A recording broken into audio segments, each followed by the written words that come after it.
We're here to protect you and the ones that you love. It's a good feeling to know that our efforts aren't going unnoticed. It actually brought tears to my eyes to know that we have this support. You're welcome. I must just say, you're welcome. It's stressful, but we're not going anywhere. Welcome to another edition of Bucknell Men's Swimming and Diving Through the Decades. My name is Todd Newcomb, and we've got a great session tonight. We've got the decade of the 1990s, joining head coach Dan Schinnerer and one of our current student athletes, Nick Hadid. Nick is a junior who specializes in the fly and the back. He's from North Attleboro, Massachusetts. I want to thank Nick for being on with us this evening. I also want to thank Geisinger as our sponsor for this event. Geisinger has done a great job throughout the pandemic, and as always, they do a great job with our student athletes on a day in, day out basis here at Bucknell. So thank you to Geisinger. As I mentioned, we've got some really accomplished alums on this call, and I'm going to go through and introduce each of them, and then I'll turn it over to Coach Dan. Our first guest from the class of 1992 is Don Steenson. Don was the team captain during the 91-92 season. He graduated with 6 school records, and 28 years later, he still ranks 8th on Bucknell's all-time top 10 list in the 100 back. He will forever own the record in the 100 back in the old Freeze Rook pool. He set that mark, and that pool no longer exists, so he owns it forever. His 1992 400-yard freestyle relay unit still ranks 8th on the all-time top 10 list. Don was a 4-time Patriot League individual champion, twice each in the 100 and 200 back. He also captured 3 gold medals as part of the winning relay units. I froze up. What's that? He's also a 2-time ECAC individual champion. He was named to the Patriot League's All-Decade team in 2000, and Don won the Deerstein Door Award as the team's MVP in 1992. He also won the Christy Mathewson Award at the Athletic Department's Senior Awards Dinner. Our next guest from the class of 1993, Steve Drosty. Steve was a 3-time Patriot League individual champion, winning the 100 and 200 back and 200 IM, and also a 3-time gold medalist as part of the winning 200 and 400 freestyle and 400 medley relay units. All 6 of his gold medals came at the 1993 championships, and no surprise, he was the co-swimmer of the meet with teammate Jay Gross at those championships. He was also named to the Patriot League's All-Decade team in 2000. Speaking of Jay Gross, he's our next guest from the class of 1993. He was the team captain during the 92-93 season. He still ranks 2nd on the top 10 list at Bucknell in the 100 free, 4th in the 50 free, and 9th in the 100 fly. His 1992 400-yard freestyle relay still ranks 8th on the all-time top 10 list. He was an 8-time Patriot League individual champion, including 3 times each in the 50 free and 100 fly. He also won 6 gold medals as a member of Patriot League winning relays. He was tabbed the co-swimmer of the meet at the 1992 Patriot League championships, and then shared that honor again in 1993 with aforementioned teammate Steve Drosty. He was a 4-time ECAC individual champion. He was named to the Patriot League's All-Decade team in 2000 and to the Patriot League's 25th anniversary team. Jay was the Patriot League Scholar Athlete for swimming and diving in 1992. He won the Deerstein Door Award as the team's MVP in 93, and he won the Christy Mathewson Award at the Athletic Department Senior Awards Dinner. Jay was inducted into the Bucknell Athletics Hall of Fame in 2008. Our next guest from the class of 95 is Rick Steenson. Rick was the team captain during the 94-95 season. He still ranks 7th on Bucknell's all-time top 10 list in the 200 fly. He was a 2-time Patriot League individual champion and a 4-time gold medalist as part of winning relay units. He was an All-Patriot League honoree in 1995, and he won the Bison Club Award at the Athletic Department Senior Awards Dinner. Our next guest from the class of 1998 is Scott Woodworth. He was the team captain during the 97-98 season, a 2-time Patriot League individual champion, capturing the 100 back in 97 and a 200 back in 1998. He was an All-Patriot League selection in both 1997 and 1998, and the Patriot League Scholar Athlete for swimming and diving in 1997. He was a 2-time academic all-district team selection and a 3rd-team national academic All-American in 1998. He won the Deerstein Door Award as the team's MVP in 1998, and he won the Lee S. Budrank Memorial Award at the Athletic Department Senior Awards Dinner. And our final guest for the class of 1999 is Alex Johnson. He was the team captain during the 98-99 season. His 1999 200-yard freestyle relay unit still ranks 6th on the all-time top 10 list. He was a 3-time Patriot League individual champion and a 2-time gold medalist as a member of winning relay units. He was a 4-time All-Patriot League honoree. He was the ECAC champion in the 53 in 1999. He was named to the Patriot League's All-Decade Team in 2000 and to the Patriot League's 25th anniversary team. He was the Patriot League Scholar Athlete for swimming and diving in 1999. He won the Deerstein Door Award as the team's MVP in 1999, and he won the Christy Mathewson Award at the Athletic Department Senior Awards Dinner. Wow, Dan, I need a break. A ton of accomplishments from these guys. This is going to be a great session. I'm going to turn it over to you. Thanks, Todd. Yeah, I thought we were going to use up the whole hour just reading off everybody's accomplishments, but it really is a star-studded and distinguished group, and we really appreciate everyone taking time out to join us tonight to hopefully relive some of the good old days and the fun days of Bucknell. But before we dive into that, just wanted to kind of go around the horn, if you will, or the screen, and hear a little bit from each of you about what's going on with you now. Where are you at professionally? Where are you working? Where are you at geographically? Where are you living? And kind of where are you at personally? Do you have a family? What's going on with that? And so we'll just kind of go through, as Todd said, I'll just call people out to kind of make it smooth since we're all looking at different organizations of squares. And so starting out, just ask Rick if you could give us an update on what you're up to and where you're at.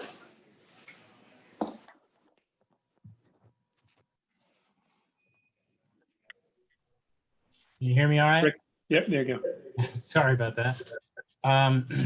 So yeah, right now I live in Garnet Valley. It's a suburb pretty far out from Philadelphia, right on the border of Delaware. I'm here with my wife, Ellie, who swam at Bucknell as well. And I have 3 kids, 2 girls, 9 and 11, and 1 less than 1 year old. I am working for a company called EBI Consulting based out of just outside of Boston. I work from home, obviously. I am a program manager in the real estate division, due diligence. That's about it, unless I missed something. All right, thanks. We'll just kind of work our way around what's my screen and go to Steve next. Unmute, Steve. Unmute yourself.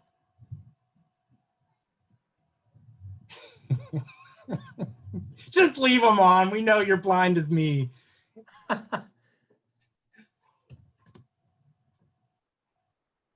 I put him on mute when we had some background noise. Oh, is there? Can you unmute him? I don't think I can do that. It only lets me ask him to unmute. All right, well, Steve's working out the kinks with the Zoom technology. We'll go to Jay. You can give us your update. Sure. Hey, yeah, Jeremy J. Gross. I live in Pennsylvania now. Grew up in Boston, moved back down here in 2005. I'm outside of Philadelphia in Phoenixville.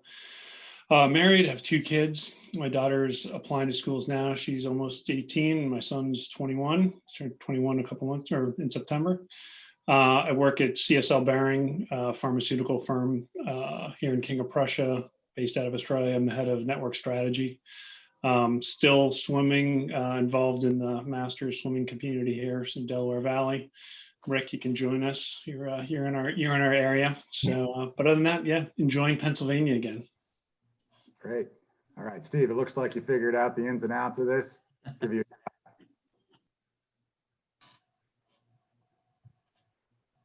Battery froze.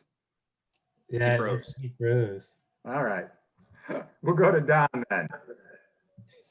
Sorry, I ahead, Steve. unmuted myself. I'm having some tech problems here. I'm in a hotel. That's the problem with the Wi-Fi and the sound. Sorry. No problem. Well, since we got you live now, we'll go to you, Steve. Give us your Okay, update. I'm back. So I live in Basking Ridge, New Jersey. I'm married to another Bucknell alumni. I have a 13-year-old daughter. And I do some investing things, but I also coach swimming and water polo at the high school level. All right. Successfully, we might add. So. Yes. A couple of fast swimmers. All right, we'll go to Don now. All right. Hello, everyone. Don Steenson. I am now living in Minnesota. I've been here in Minneapolis, a suburb of Minneapolis, for 21 years now. Came out here because of a job that I still work at General Mills. So I've been at General Mills, the food company, cereal, you probably know them as, for the 21 years now. Currently, my role is a research and development manager there, supporting cereal that we make in Latin America. So I get to take a lot of trips down there. My Spanish is still terrible though. I'd say that I have a wife and 2 kids, a son who's 11 and a daughter who's 9. They keep me very busy. And other than that, I'd say just trying to stay warm here right now. We're about 28 degrees for a high today. So typical Minnesota, but love it. And do miss the East Coast though. Great to get back sometime. Thanks. We'll just kind of keep working our way around. Alex, you'll be the next up on our Squares contestants. Sure. I'm an audit partner at Ernst & Young in Boston these days. Obviously, nobody in the office. I live full time in Mendon, Vermont, which is about 5 minutes from the town of Killington and the resort. I work mostly in financial services these days, so I find myself when pre-COVID on the road domestically and internationally a lot. So home office doesn't really mean much, but I am based in Boston. I live in Mendon, Vermont with my wife, Andrea Stanley, or Andrea Johnson, formerly Andrea Stanley, class of '98 swimming, and 2 kids, Gabriel 13 and Victoria 11. We spend most of our time, ironically these days, focused on skiing, the one sport we couldn't do at all when we were in college, and then mountain biking and boating these days. So. Great. And then Scott, our last alum on the call. Yep. Hey, everyone. I apologize. I told Todd and Dan I didn't follow instructions about having a well-lit room. I am sitting outside. My daughter, who's 13, is doing her swim practice right now, and we're not allowed. Parents are allowed inside the facility, so I have to be outside. I am in Arlington, Virginia. I'm a lawyer. Graduated law school in '03 from University of North Carolina. Worked at a couple big firms for a while, but now I have my own law practice with two other partners that I used to work for at a big firm. Married, 2 kids. I said my daughter's 13 and my son is 11. And I will say that the silver lining to one of the silver linings to this whole COVID thing is I'm swimming now more than I've swam since college, because there's not much else to do, and it's easy to go swim when you can sign up for a lane and know you'll be guaranteed to have one when you get there. That's great. So I'm going to start off just a touch off script, so hopefully this doesn't make Todd upset, but just hearing everybody's intros, I'm curious, how many of you are married to Bucknell swimmers or divers, or at least Bucknellians, by just a show of hands? All right, so there you go, Nick. No, I'm just kidding, Nick. I was just saying, you know, the trend of Bucknellians marrying Bucknellians, you might have already met your future wife, Nick. I don't know if that's happening yet, but we'll see. Fair enough. So we appreciate everybody, talking about where they're at, but what we want to do a lot on the call is kind of look back in time a little bit, talk about your experiences at Bucknell, the people, and what it all meant to you. And so going back to the start of it all, really the recruiting process, and recruiting has evolved a lot. It's evolved a lot in the last 3 months as we've moved into this rare world where, official visits and coming on campus has become impossible. But even in the time of the last 5 years, it's evolved. And so what you all went through was probably, different in some ways, but I'm sure similar in some ways to what our current student athletes go through. We already heard some jokes about being promised a new natatorium. which is so nicely displayed behind Nuke. And I'm sure I've heard from guys in the 80s that Coach Russell broke out the plans and showed them to you. So that may have been part of your recruiting process, but we would love to hear a little bit more about what that process was like and ultimately what led you to decide to choose to come to Bucknell. And so we'll just kind of go in reverse order from my screen, and we'll start with Jay. Sure. So I will have to say I was not recruited at all by anyone. I started swimming when I was a freshman in high school. So I wasn't exactly accomplished by my junior or senior year when you apply. So I did the rounds. My parents weren't student athletes or know anything about recruiting. So I just, I booked the trip and I showed up. I think Coach Russell did know I was coming. Lynn did not know that I wanted to play water polo. I remember showing up and walking onto the water polo team freshman year, and she pretty much had no idea who I was. Asked Coach Russell why she didn't give her a heads up, but yeah, no, I mean, it was a good meeting with Coach Russell. Wasn't brought in, like I said, my times weren't interesting to anyone at the time, but I do thank him for seeing some glimmer of hope in me, and that he would give me a shot to swim on a college level Division I team. So I don't know if that would have happened today with the way things are with recruiting and the level of Bucknell, but it was obviously worked out well for me and hopefully for the team. Thanks. Let's go to Don next. All right. So when I first met Coach Russell, it was basically, obviously phone call, everything back in the day, the way we talked.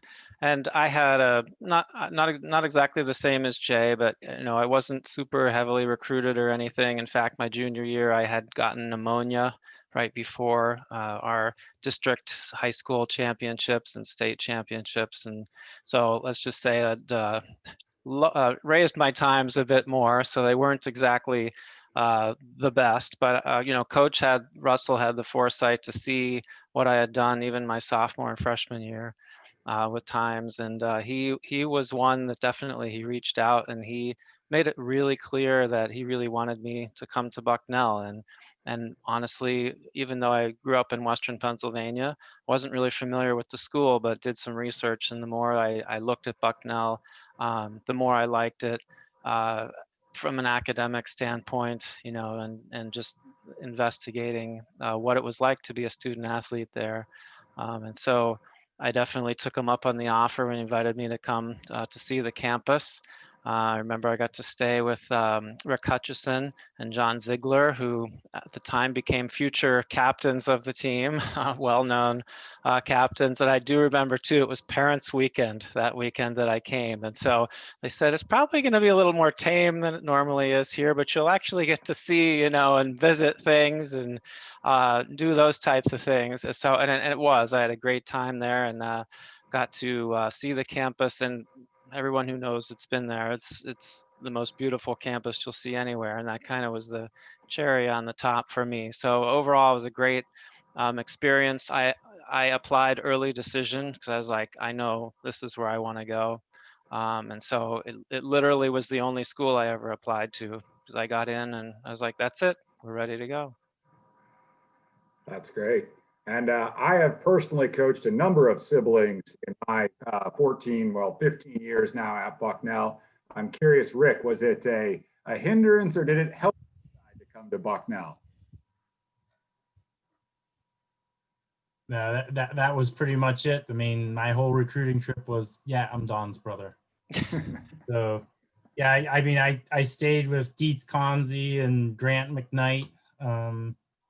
And for me, I mean, besides the I'm Don's brother, it was basically, I'm coming from the small town that we came from. We didn't really have like a team as you know it that you have at Bucknell. So for me, it was completely different than anything I had ever seen, as a swimmer. I didn't really swim for a team like that because our high school didn't have a pool, if you can believe that.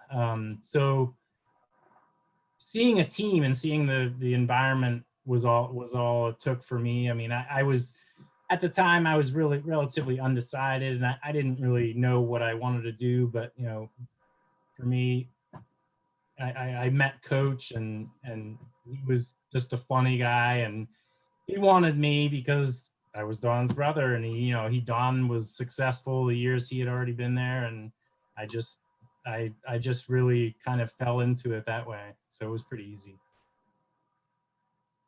Awesome, thanks. Steve, we'll test your speakers now and see if everything's connected. Well, Steve, what was your path to Bucknell?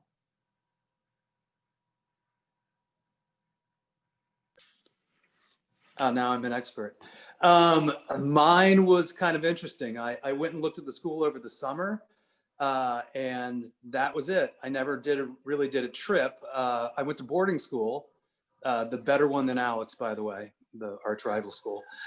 So I actually couldn't do a visit. My parents lived 13 hours away, and I was in Connecticut at school. So everything was done over the phone with me and with Coach Russell. And he saw my times, and he was like, "How tall are you?" And I'm like, 6'3", 6'4". He's like, "Okay, sounds good." So that was really kind of my recruiting process. It was kind of just done over the phone. I fell in love with the campus when I went there over the summer, and that was where I wanted to go. And one of my high school teammates also went to Bucknell. He ended up just playing water polo, so we kind of went together.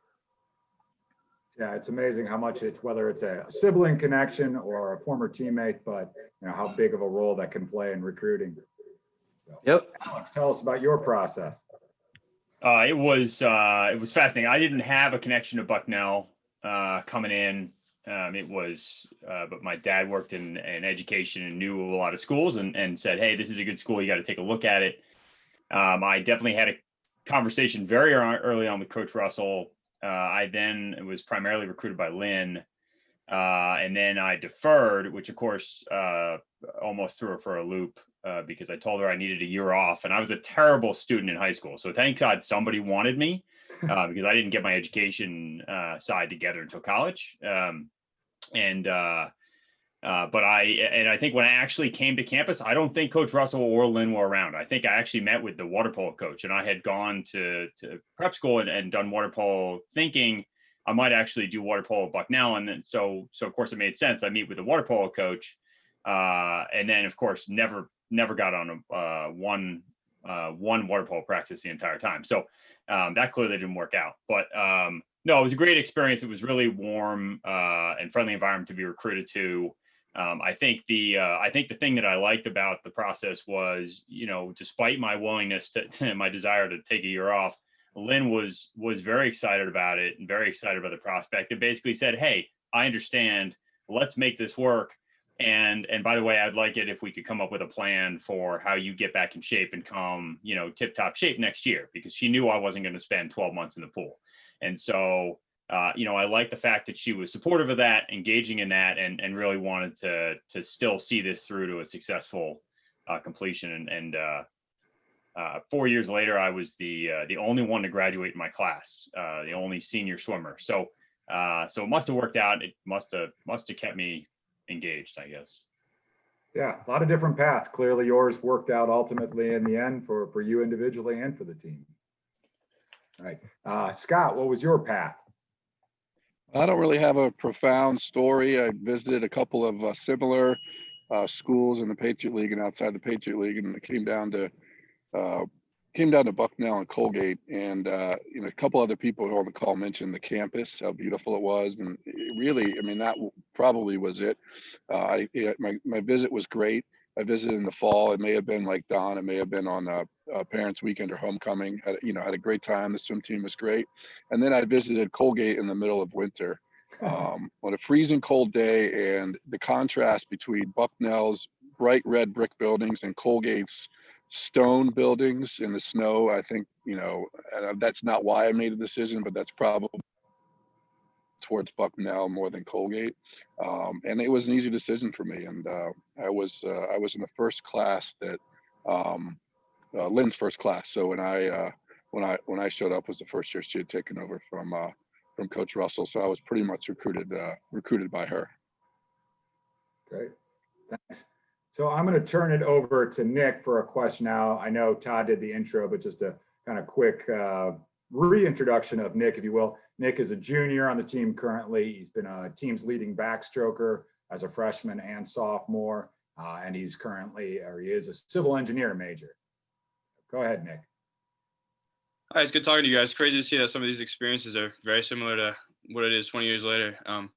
It's cool. So just one of my questions is, what advice would you give me or any of the swimmers or divers here in the program today about the college swimming and diving experience, just in general at Bucknell, and what's to come?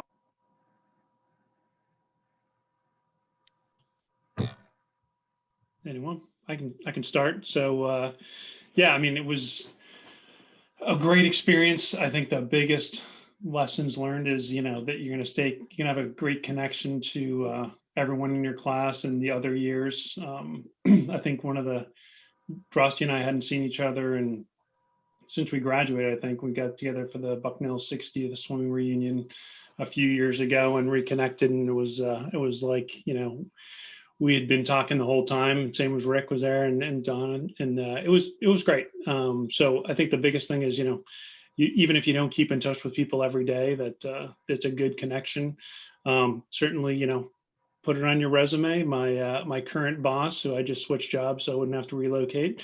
He was a Bucknell swimmer for I think only a year in water polo, and our COO, my boss's boss, was a swimmer as well. So I definitely helped with breaking the ice on the interviewing process to talk about some of that.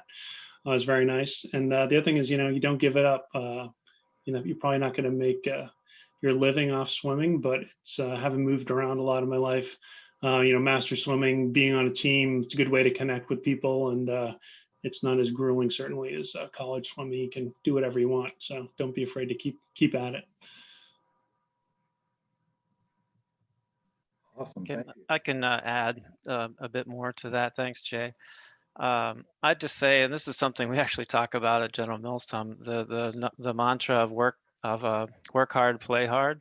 I just think about that when I think about college, but especially at Bucknell, and especially being on a swimming team. It goes faster than you think, and so every day be present for what you're doing while you're there. If it's a workout, what can you do to make it the best workout?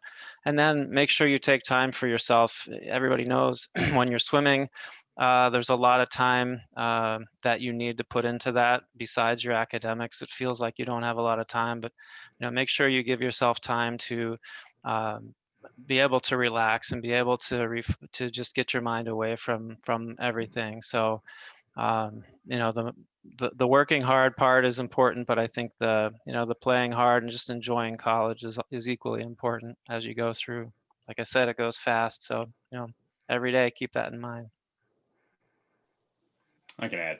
I think one, and I'm sure there's lots of parallels to lots of other sports, but I think the exercise in being able to test yourself day in and day out, and see what your capacity for performance is, your capacity for sustaining that performance. When I think about the mornings of waking up on the top of the hill, trudging through 3 feet of snow, at 5:30 in the morning to put yourself in an ice cold pool, we must have been crazy, right? And just that, but that mindset that somehow that was the right thing to do, that you were going to use as an opportunity, to Don's point, to really get the most out of it and really make the most of that moment. And I think just that exercise and that diligence and perseverance and seeing progress from that, I think teaches invaluable life lessons, right? That you get to see the rewards of that. You get to see it pay dividends time and again.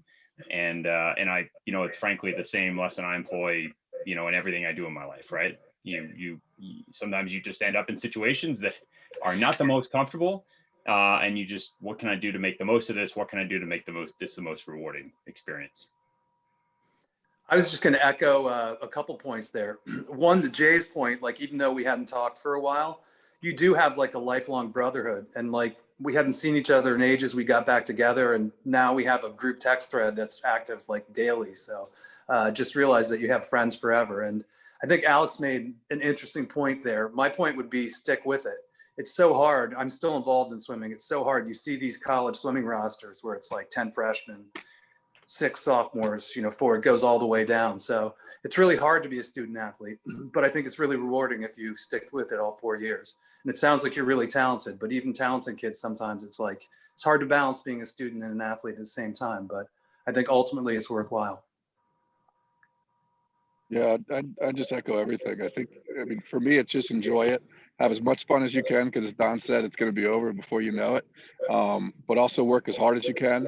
I hope some of you guys are going to go and, keep swimming, professionally, or, to have that option after college. But most likely your senior year is probably going to be the best you're going to be. So work as hard as you can for that. And that's what I did every year when I was there. And I think for most of us, from what I remember, we all got faster as we kept going, because we did, as Alex said, we worked hard. It was tough, and same thing academically too. That's as important as the swimming while you're there, and it'll help you, as you go further in life. So have fun, but keep working hard. Thank you. Oh, wait. The last one. Sorry, Nick. Just also to comment on something you had, we were talking about how many people had a Bucknell spouse. I know you made a comment there, Nick, but you must keep in mind, I didn't know my wife all through while I was there at Bucknell. I didn't meet her until years after I graduated. So just because you didn't meet someone there yet doesn't mean you won't, at some point in the future, who was also a Bucknellian. But yeah, I would definitely, like Drosty, Don, and Alex, the team element, the family element. My daughter's trying to get my attention right now. That's her mask in the back. To me, team, family, that's everything. So take advantage of it while it's there, and don't ever let go. Yeah, I could definitely take a lot of those comments into consideration. Thank you. And if you get older and you race masters, don't race Jay. You could do it, Drosty. all good advice across the board at many levels. And so, in the conversation already, we've heard the names put out there and referenced. Coach Russell and Coach Kashmarek, both Hall of Famers at Bucknell, both members of Bucknell's Hall of Fame. And so you all swam for one or the other, and in some cases both, during your time. What kind of impact did they have on you as coaches and as people? And do you have a good story to share that maybe relates to how they imparted that wisdom to you? Yeah, I got a good one for Lynn. So I was actually recruited for backstroke and butterfly. But when I got to Bucknell and was swimming along the likes of Scott Woodworth and Ethan Buckley, Lynn looked at my backstroke and butterfly and said, that's crap. But your freestyle is not bad. I think we can do something with that. And I basically hadn't raced freestyle in high school. And so she decided at that very moment that I was going to be a freestyler. She just sort of said, that was, this is the only way we're going to make this work. So just learn to be a freestyler. And so just like that, apparently I became a freestyler and spent the next 4 years swimming freestyle, which, worked out fine for me in the end. But, I appreciated the candor at the time. I think a lot of people would probably take that feedback and say, I've been doing these strokes for years. Like, this is my specialty, right? And here's a coach just wants to throw it under the bus. And I think, I tell a lot of folks at work, as they're coming up through the ranks, be open to those odd experiences that you wouldn't expect, and be open to saying yes to things that you wouldn't expect, because you might be surprised what that experience does for you. And I think that was one of those sort of life-changing moments where she looked at me and said, this isn't going to work. We're going to just throw this out the window and try something new. And thank God she did. I think in retrospect, I had a terrible form in backstroke. And frankly, I hated doing butterfly. And so it worked out for the better.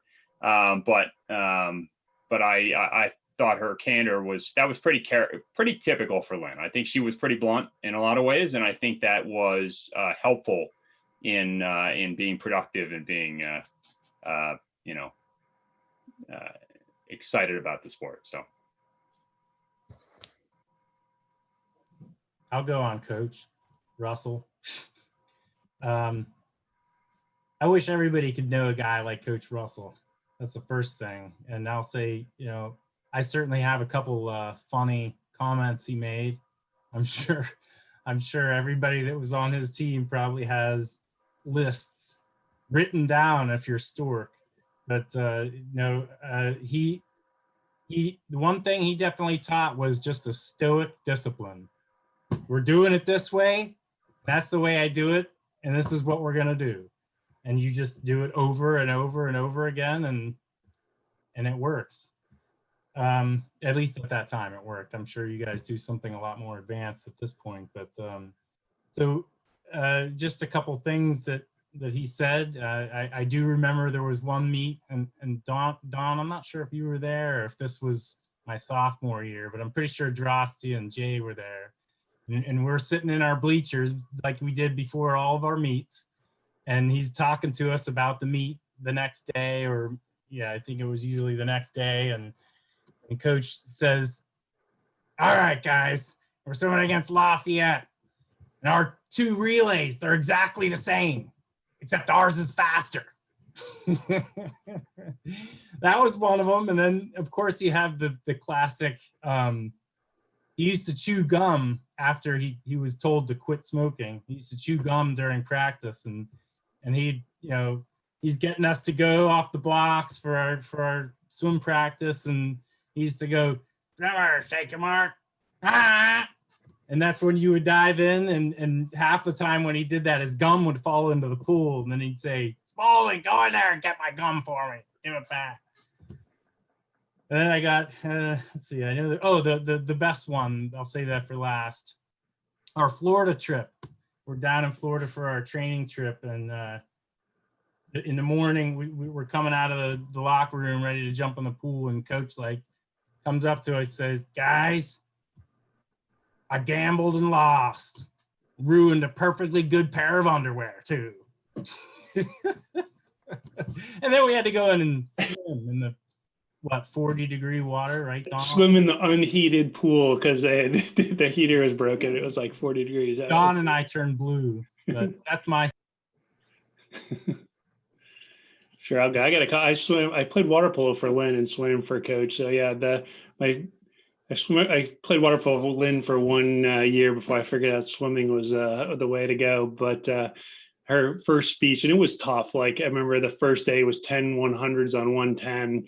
The first day, and then I never done that in my life, and sort of scaring us into that, and then all the whole preseason thing, and then everyone was broken down and giving us the good pain, bad pain speech, and I just never forget that, because everyone was icing down their shoulders. He's like, it's good pain and bad pain. The good pain's good for you, and the bad pain's bad, and you got to figure out which is which. We're like, none of us could move, but. That was Lynn's philosophy, and I remember, Coach, a lot of good stories. Trying to kill us in the van, I think, driving the van in Florida, usual fare. But I remember my freshman year again. He stuck me in the 200 fly, something I had never done. I was doing that every meet for his first 4 or 5 meets before he realized I was so bad at it that he let me swim the 50 freestyle. And the 100 freestyle, and he stuck Scott Dietrich in there, and poor Scott had to do the 200 fly for the rest of his career there. But I remember Coach saying that was the greatest day of my life when he told me I didn't have to do the 200 fly anymore. So I would have swam slower sooner if I had known that is all it took. But yeah, he was a good guy. I mean, there's so many Coach stories. I don't know where to start. But the first thing I would say is he really did care about us. He was a great guy. He really did. He went above and beyond helping the kids out when they needed it. He was decidedly old school, as we said, but it always worked. We seemed to taper better than anyone else. Doing 4200s as a set, maybe not the most fun thing in the world. I mean, there's so many good coach stories. We covered a couple of them, but a couple of my favorites when I first was there, I was like, coach, you know, like I'm a high school swimmer. Like, how do I swim the 200 backstroke? And he's like, you go out fast and you come back hard. I was like, okay. That's also how you swim the 50 and the 100. Yeah. I'm like, all right. Or you'd be like, swim fast like a little motor scooter, which I'm not really sure what that means. We covered the Florida story also.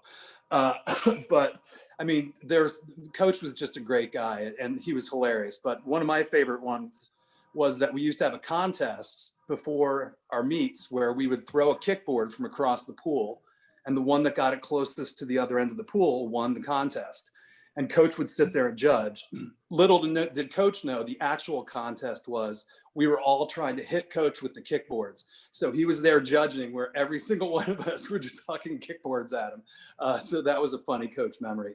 But he was a great guy. And I played water polo for Lynn also. So I have some anecdotes there. But I think those of us that swam for Coach could probably write a book of coachisms, because there were quite a few of them.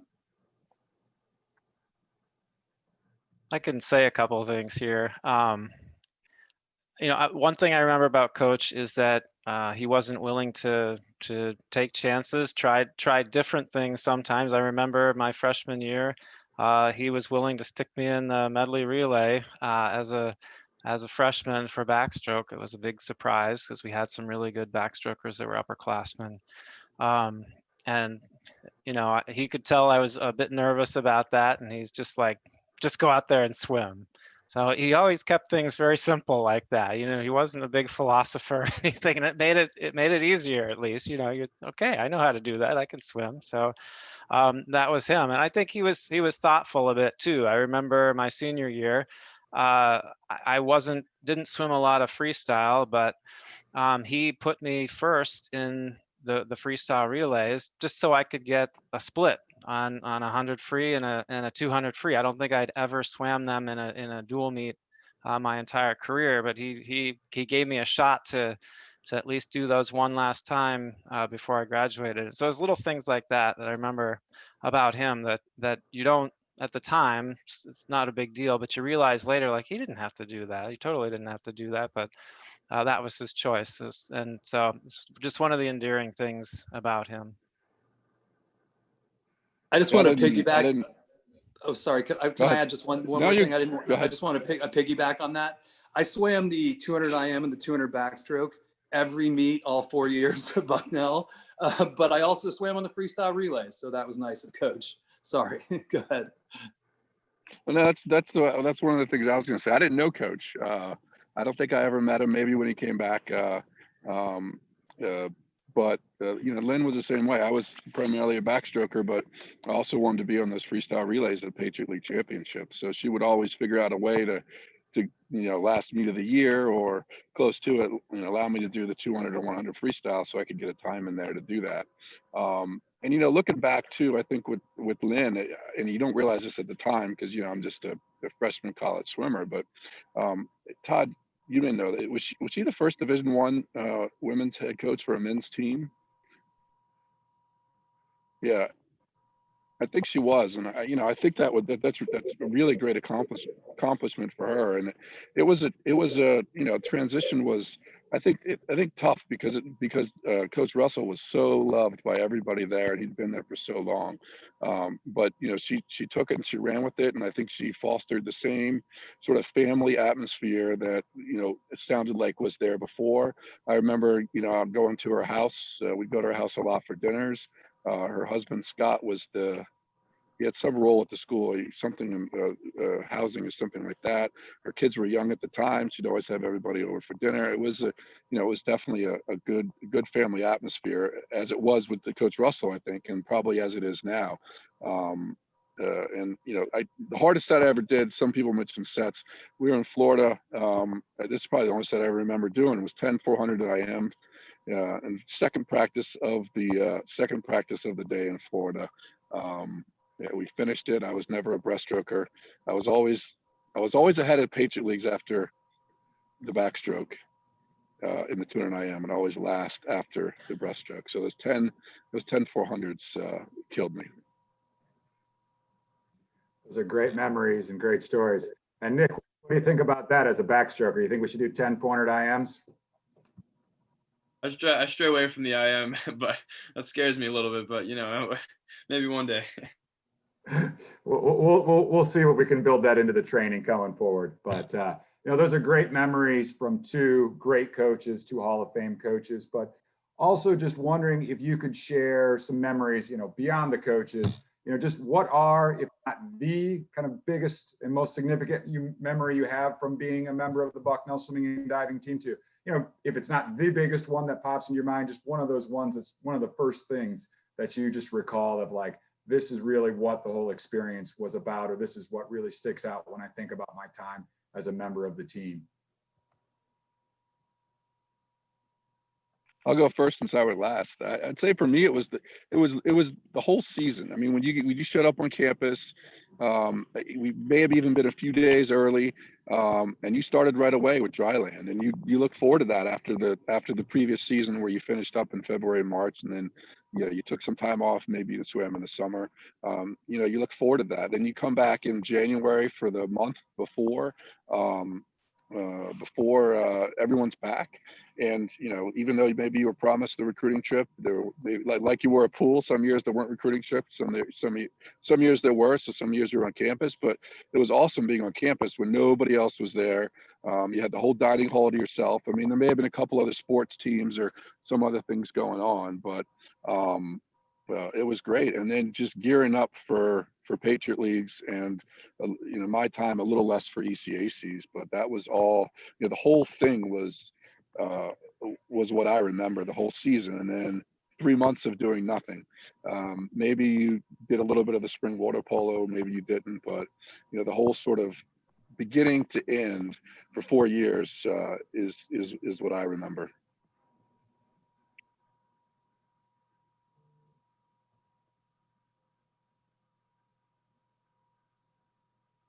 Want to go?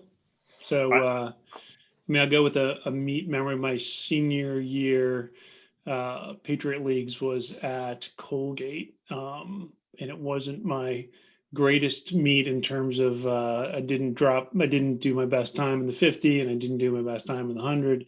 I was a little disappointed. We still had ECACs.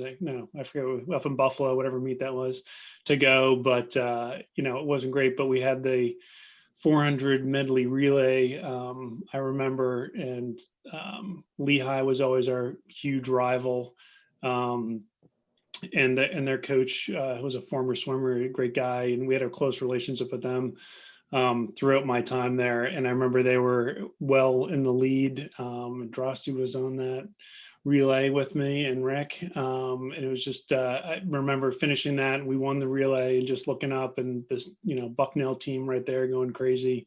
It just, I don't know, felt great. It was a good team spirit, team feeling, all the camaraderie pulling together. I don't know, I remember that meet more than any, just being my last one with the Patriot League. The next meet I swam better, but I don't remember one thing about it, that meet, just because there's only, there's a few of us there, just, everyone's a Patriot Leagues, and that's the feeling of the team spirit that, even if you continue swimming, like you said, I don't think you get that, 4 years with those guys means a lot.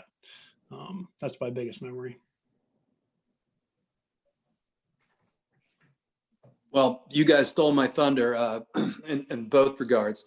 As much as it stunk at the time, like back in the Jam Plan days, that was actually pretty amazing, where we had like 5 weeks and it was like just us on campus. Like that was it. We were just hanging out all the time, swimming.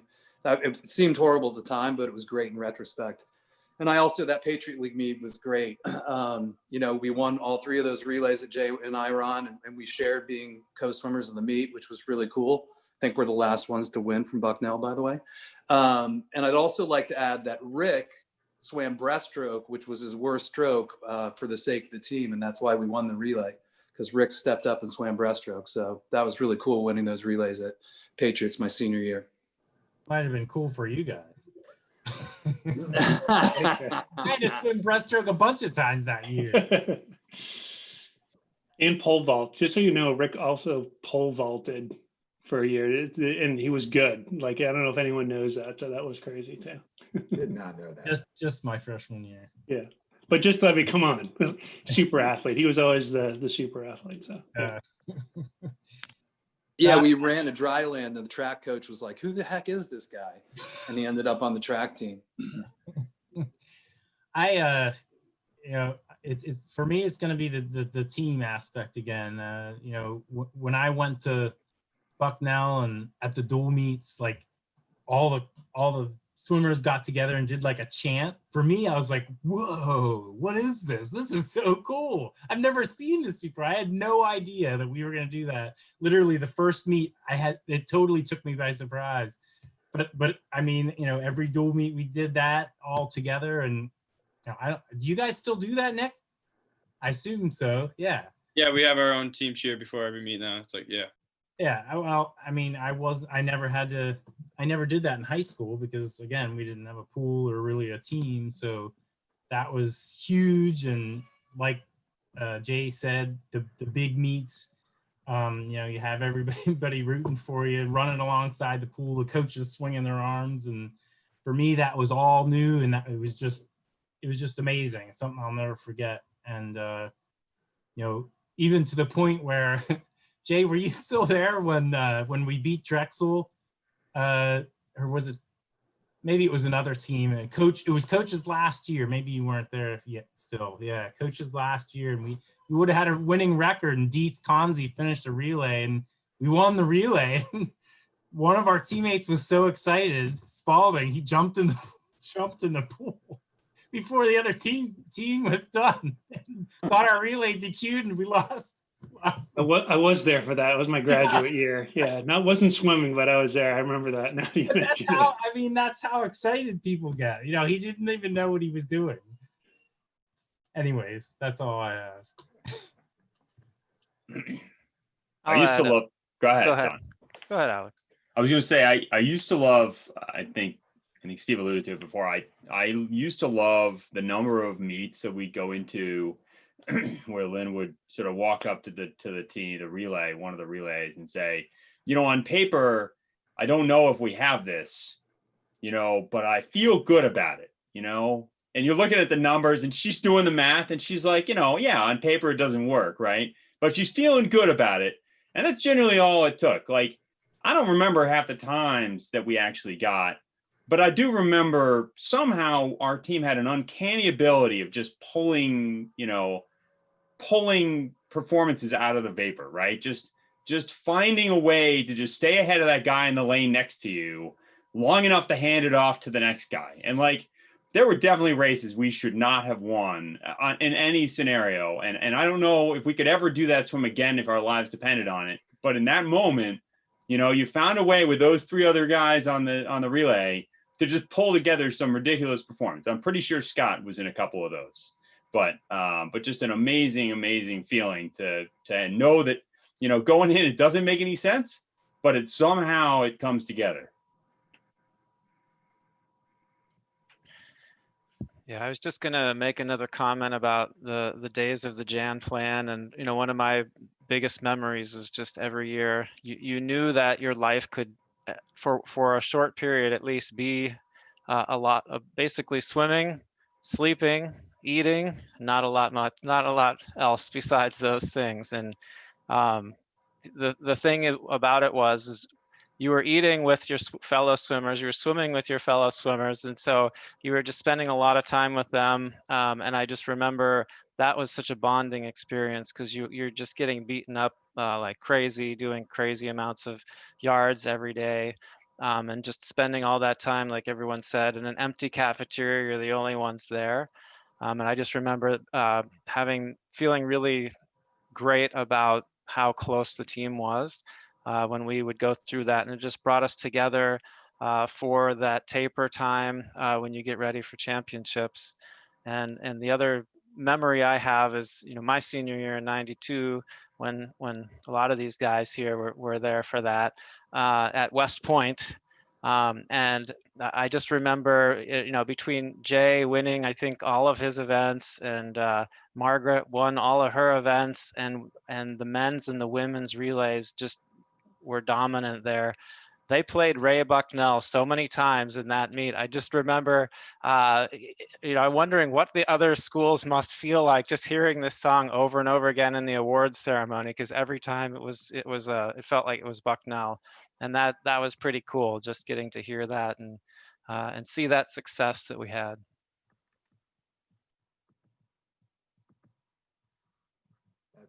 Those Army teams were too darn deep, though, man. Yeah, they were.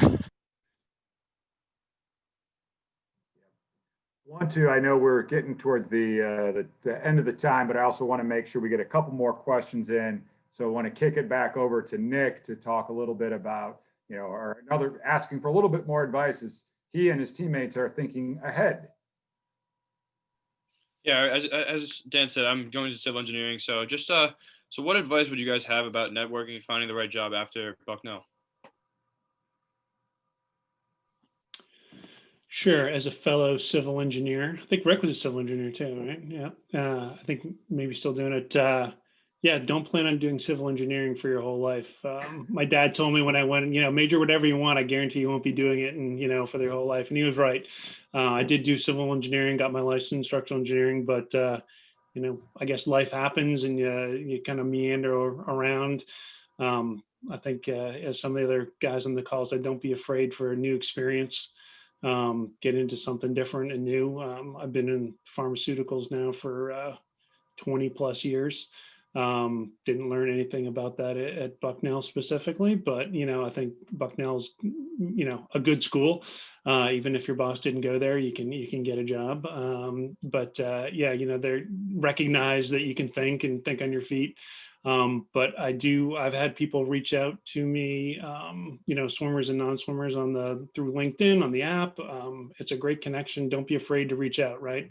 Maybe they won't get back to you, but maybe they will.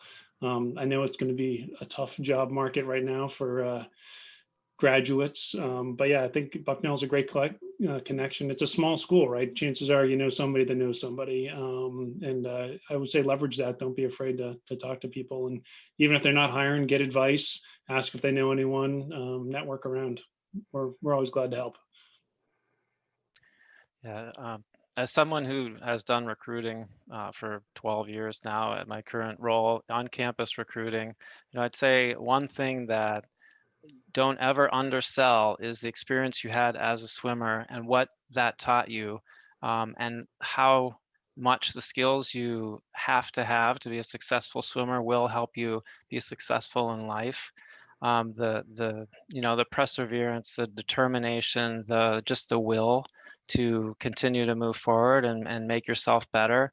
There's 1,000 ways that you can use any athletic experience, especially swimming, in your career after you get done. And I know as a recruiter, I can tell you some of the stories that wake me up and perk my eyes open the widest are the ones when people tell me stories similar to that about what their experience was, and it's usually how they had to work really hard, dedicate themselves, and that's what every company is looking for. So try to build that in whenever you can. You're having interviews and networking. I think you'll find a lot of people find it interesting, and they will relate to what you're doing in a positive way for how you might be a great employee for their company. I would just say, go ahead, Alec. No, I would just say, don't. Okay. I would say, the question, the way said, finding the right job after Bucknell, and I wouldn't worry so much about finding the right job. I still don't know what I want to do. I'm 44 years old, and I like what I do, but am I going to be doing it the rest of my life? I don't know.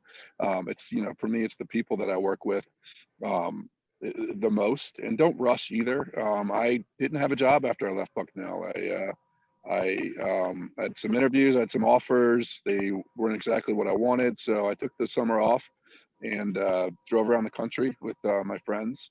and then started looking afterwards. So, that's the other thing. I know there's a lot of pressure to find something when you're leaving college, and especially maybe nowadays. But I think everybody probably at Bucknell, and especially as Don said, swimmers and athletes, your guys' resume is going to go a long way just having that on there, and people are going to respect that, because especially if they did college sports, they know how hard that was to balance swimming or other sports with academics. So I think it's awesome if you know what you want to do. If you have a job lined up after college, that's great, but also don't feel like that's the end all be all. There's a lot out there, and you guys are young, so enjoy it, and it'll come to you. Yeah, I actually thought I wanted to be an architect. I went to Bucknell because I thought I wanted to be an engineer. I quickly realized that was not going to happen for me.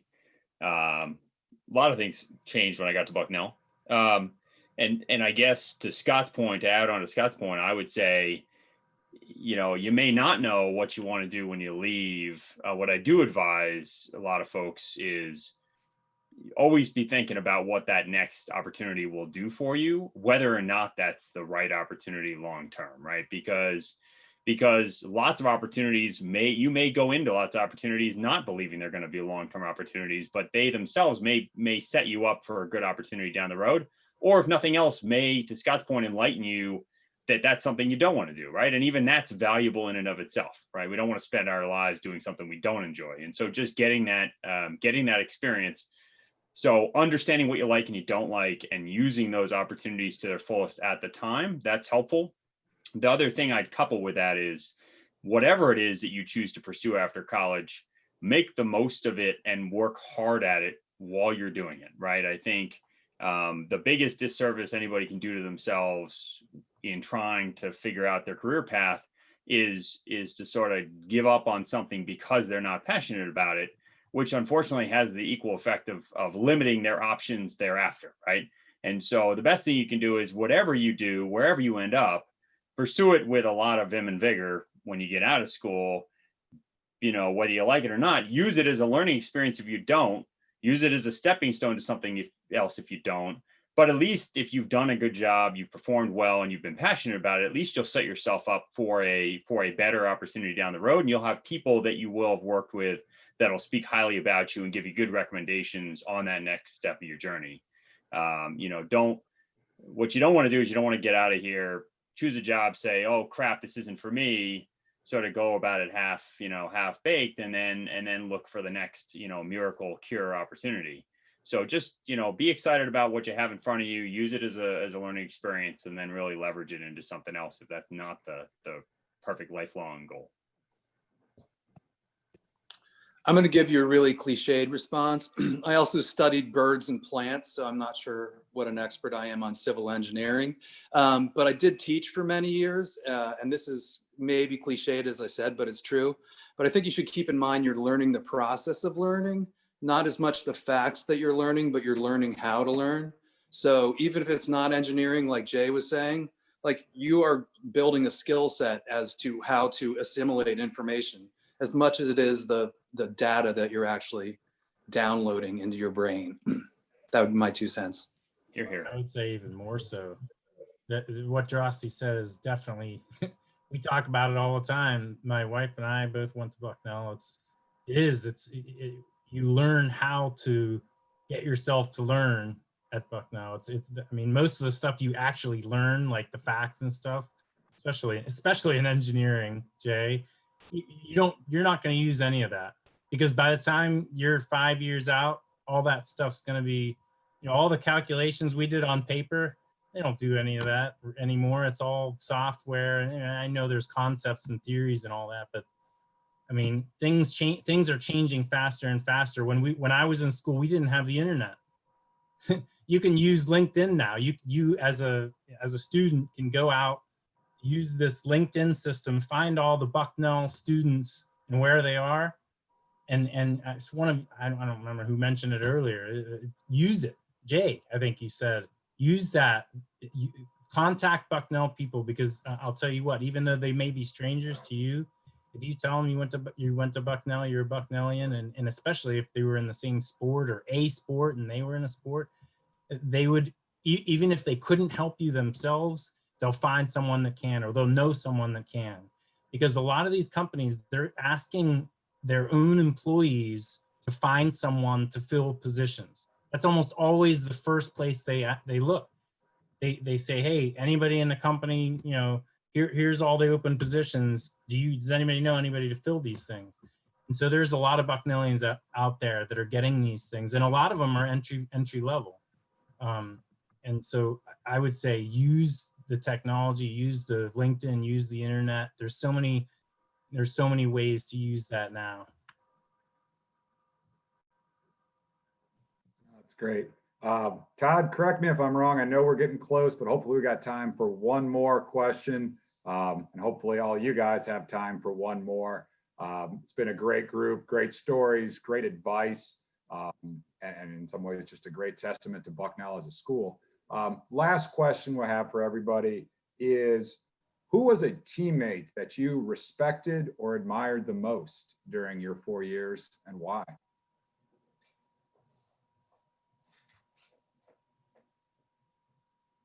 I can go. So present company excluded, of course.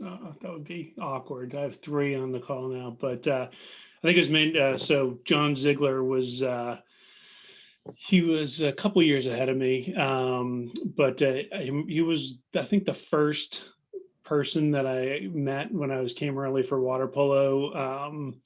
And it was always, you know, he was just, he had a great spirit about him, still does, still friends with him, you know, stay in contact. And I know he's been in and out of the Bucknell world through his whole career, and he's back there now in an administrative role. But yeah, I mean, he was a great leader. He got the team together. He was always animated. He kept you excited through those long January days. I know he was captain, I think, two years from the water polo team, you know, which was unusual to be a junior captain at that time. And just, I think people recognize his leadership ability, you know, and just was always there. I remember he and Hutch shaved their heads their senior year, I think, or maybe it was their junior year. I was a freshman still.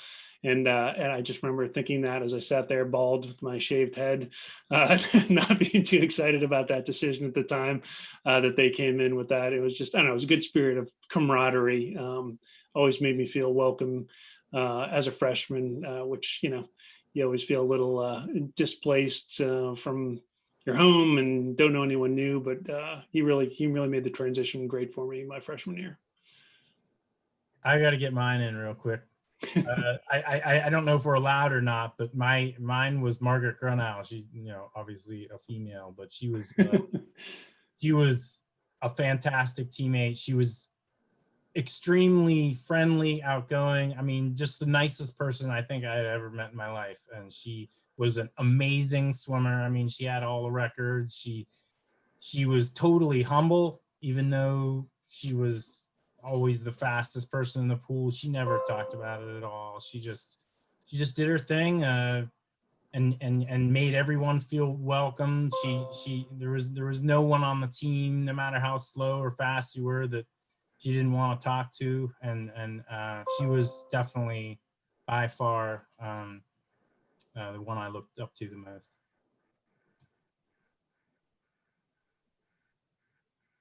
I think when I was a freshman, the captains that were co-captains that year was Kevin and Doug. And I caveat this by saying it's hard to limit it to one person or even a couple people, because there are probably so many I looked up to over the years. But Kevin and Doug were the co-captains the first year, and I can't even, it was Doug Money. I don't remember Kevin's last name at the time. But I will say that the interesting thing. Kevin Kendall, yes, Kevin Kendall and Doug Monty, and interestingly, for anybody who swam with them, they were not the most gifted swimmers on the team. They were always lane sixers, as they put it, and they were fine with that. They were absolutely fine with their performance. That said, they were fantastic captains. They were. I always found them, at least coming in, I found them to set the right tone for the team. I found them always pretty measured. I found them very enthusiastic and supportive of the younger team members. And so for me, coming into a new team with the weird dynamic of Lynn, you know, we were sort of two classes in between Lynn and Coach Russell. And so, you know, I thought they were doing a good job of setting the tone for the team, helping to bring the team together, helping to motivate people. And honestly, the fact that you don't have to be the fastest swimmer on the team to be able to have that level of energy and enthusiasm and inspiration for the other team members is fantastic. I just always thought they were kind and caring and really carried the team well that first year I was there. Yeah, Oh, go ahead. You sure, Steve? Okay, I'll piggyback on what Alex said. Mine also wasn't it's hard to pick one, but mine wasn't the fastest swimmer. It was a guy named Scott Fitzpatrick. They called him Twig because he really did look like a twig. He was my year, but he worked the hardest, I think, of almost anybody, and the hardest in the weight room, and got faster and faster every year. And I can't remember what he did his senior year in the 50 freestyle, but it was definitely his fastest and pretty fast for on the team. Didn't he eventually become log? I thought it was twig, stick, branch, log. That's right, because he worked so hard. Well, as Jay said, present company excluded. It'd probably be Don, by the way, who kicked my butt every day in practice and in every meet, and we were in the lane together. And I'd also like to add that Jay just texted in our group thread, Rick, that to Margaret that you love her. I did. So I'd have to pick out Mark Murphy, who we all know, who, you know, wasn't the greatest guy in the whole team, but he always kept things light. He was hysterical. Like when everything was hard, he was weird and funny and at the same time, but he always kind of kept the mood nice, even when things were tough. So I always looked up to him, but Don was pretty tough too. We also would have voted Mark least likely to be CEO of two companies. I think no one saw that coming, but yeah. He also pointed out that it's funny that he is, but yes. I got one more to add.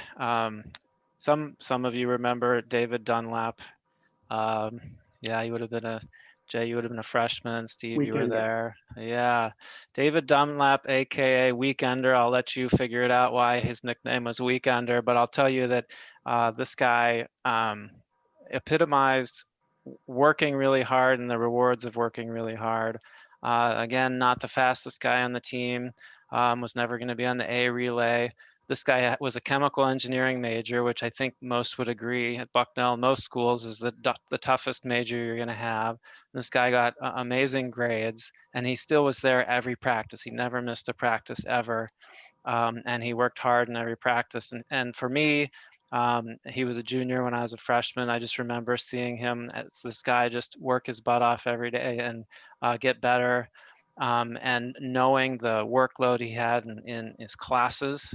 You know, I was a biology major. I'm thinking, if this guy can do it in chemical engineering, I know I can do it as a biology major. And so he was an inspiration for me for sure, not just in the pool, but also, you know, in the classroom. And so he really made a mark on me in my time at Bucknell.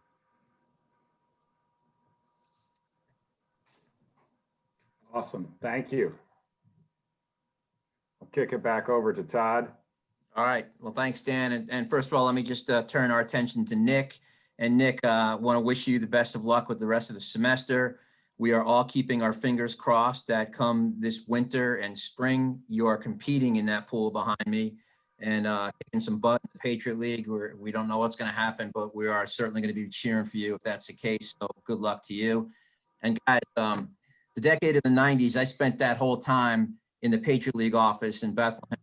And my favorite championship to work every year was the swimming and diving championship. And it goes right back to what Rick said, the spirit and the enthusiasm at that Patriot League swimming and diving championship is second to none. It is amazing to be down on the deck when the teams are getting fired up right before it starts, and finals are amazing. And just the way the whole thing is done is really phenomenal. And And I consider myself fortunate that I got to see all of you guys compete during that time. So thanks for what you did while you were here at Bucknell, both in the pool and out. And thanks more importantly for what you've done for Bucknell and the swimming program since you graduated. The program can't be what it is without the support of our alumni. And that's a huge, huge factor in the success that our student athletes are able to have. And also that's the only reason we have a facility like the one behind me. As you know, all the facilities at Bucknell are from alumni support, and we really appreciate that. And then for those of you that joined in at home to watch tonight, thank you for doing so, and go Bison.